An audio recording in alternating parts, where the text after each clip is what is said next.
गाव बदलतंय, पण प्रश्न आहे, हा बदल खरंच शेतकऱ्यांच्या आयुष्यात प्रकाश आणतोय का, की फक्त शहरांच्या भाषणातच दिसतोय? पहाटेचे 5 वाजलेत. गाव अजून झोपेत आहे. पण एक शेतकरी आधीच उठलाय. डोक्यावर कर्ज, मनात पावसाची भीती आणि हातात अजूनही तीच जुनी नांगराची पकड. त्याच्या मुलानं कालच सांगितलं, "बाबा, मी शहरात जातोय. शेतीत भविष्य नाही." ही फक्त एका घराची गोष्ट नाही.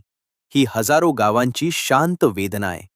एकेकाळी गाव म्हणजे उत्साह होता, शेत म्हणजे अभिमान होता आणि शेतकरी म्हणजे देशाचा कणा.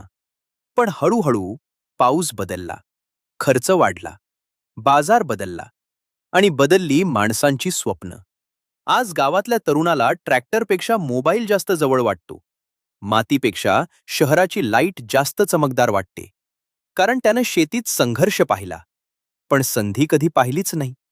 पण जर मी तुम्हाला सांगितलं की भारताचं पुढचं मोठं परिवर्तन शहरात नाही, तर गावात होणार आहे? हो, कारण काही गावं आता बदलायला लागलीयत. एका गावात ड्रोननं फवारणी सुरू झाली. दुसऱ्या गावात मोबाईलवर हवामान पाहून पेरणी होतीये. कुठे एआय रोग ओळखतंय, तर कुठे तरुण शेतकरी स्वतःचा ब्रँड तयार करून थेट ग्राहकांना माल विकतोय. पूर्वी जो शेतकरी बाजाराच्या दारात उभा राहायचा, तो आज सोशल मीडियावर स्वतःची ओळख निर्माण करतोय. हा फक्त तंत्रज्ञानाचा बदल नाही, हा आत्मविश्वासाचा पुनर्जन्म आहे. पण खडी क्रांती मशीनमुळे होणार नाही, ती होणार आहे विचार बदलल्यामुळे.